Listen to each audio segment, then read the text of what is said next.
या धक्कादायक घटनेचं सीसीटीव्ही फुटेज आता साम टीव्हीच्या हाती लागले आपण पाहू शकतो। प्रवास घडवून आणणाऱ्या मुंबई लोकलमध्ये प्रवाशांमध्ये बाचाबाची ही नित्याची झालेली आहे। मात्र काल शाब्दिक बाचाबाचीचं रूपांतर जे आहे ते थेट खुनामध्ये झालेलं आहे आणि यात एका 33 वर्षीय प्रोफेसरला आपला जीव गमवावा लागलेला आहे। या प्रकरणात सध्या आरोपी अटक करण्यात आलेला आहे। या संदर्भात बोरिवली जीआरपीचे जे सिनियर पीआय आहेत दत्ता कुपेरकर आपण त्यांच्याकडून जाणून घेऊया। सर, काल एक मालाड स्थानकामध्ये दुर्दैवी घटना घडली होती। एका 33 वर्षीय प्रोफेसरला आलोक सिंग त्यांचं नाव आहे, त्यांना आपला जीव गमवावा लागला। नेमके प्रकरण काय, या संदर्भात काय माहिती द्या।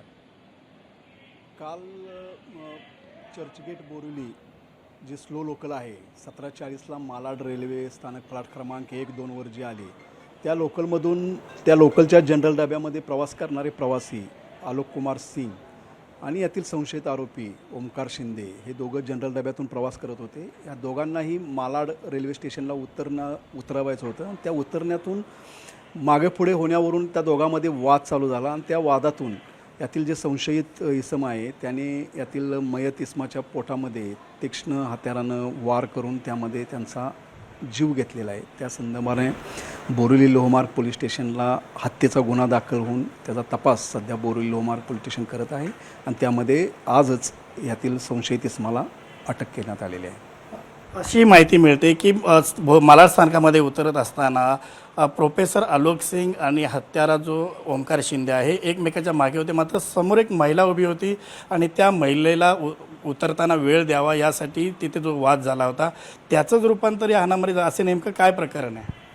त्याचंच रूपांतर आहे की त्यामध्ये उतरण्यावरूनच वाद होता। आता त्यामध्ये पुढं महिला उभी होती असं यातील विटनेसनं सांगितलेलं आहे। आता त्यामध्ये अजून काही विटनेसेस आहेत, त्यांचा तपास आपण करतो आहोत आणि त्यामध्ये एक आहे की आत्ता ज्या प्राथमिक तपासामध्ये ह्या जी काही बाबी निष्पन्न झालेल्या आहेत त्यातून फक्त ही एक तात्कालिक कारण फक्त उतरण्याचा वाद आणि यातूनच ही घटना घडलेली आहे आणि एक गंभीर गुन्हा दाखल होऊन एका चांगल्या उमद्या तरुणाला आपला जीव गमवावा लागलेला आहे।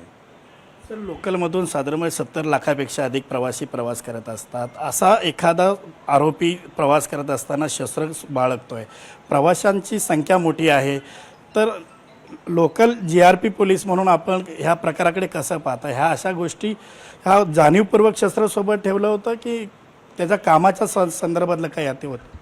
आता ह्यामध्ये यातील जो संशयित आरोपी आहे त्याला आपण आज सकाळीच ट्रॅप लावून ताब्यात घेतलेलं आणि त्याला आता सध्या अटक केलेली आणि तो सध्या आमच्या ताब्यात आहे। आम्ही त्याला आता कोर्टात हजर करून त्याची PC घेऊन त्यानं शस्त्र कुठून आणलं, कोणतं शस्त्र होतं आणि तो स्वतःजवळ का बाळगत होता याबाबतचा तपास अजून बाकी आहे, तो आम्ही करून घेतो आहे।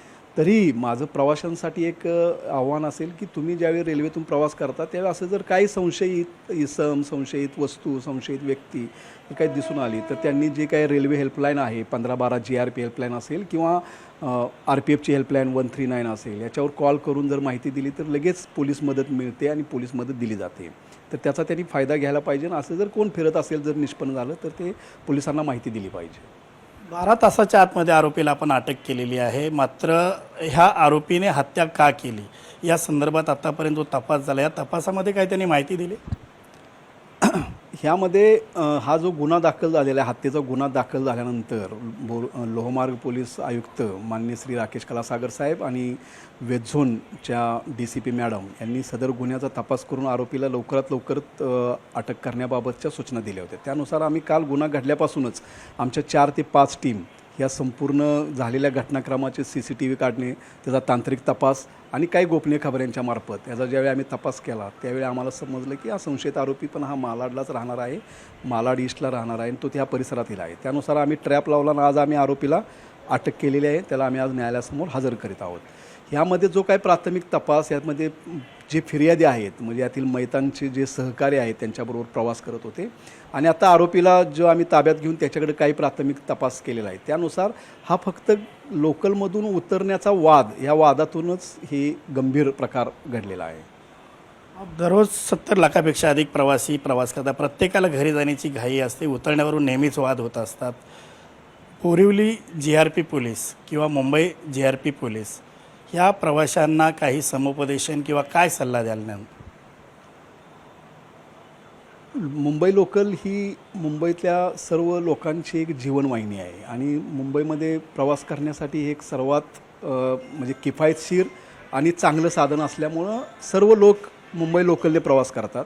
त्यामुळं मुंबईच्या लोकलमध्ये सकाळच्या वेळी कामाला जाण्याच्या वेळी आणि संध्याकाळी घरी जाण्याच्या वेळी भरपूर गर्दी असते आणि गर्दीमध्ये आपण चढत असताना उतरत असताना धक्काबुक्की होणं, वाद होणं हे तर नित्याचंच आहे. परंतु अशा एका वादातून अशा किरकोळ वादातून जर एखाद्याचा जीव जात असेल तर ती गंभीर गोष्ट आहे आणि याचा सर्व प्रवाशांनी विचार करणं गरजेचं आहे की अशा कुठल्याही किरकोळ वादातून आपली अथवा आपल्याबरोबर प्रवास करणाऱ्या इतर प्रवाशांची जीवितता धोक्यात येईल असं कोणतीही कृती करू नये. जर असं कोण करत असेल तर त्या बाबतीत JRP आणि RPFला अवगत करावं.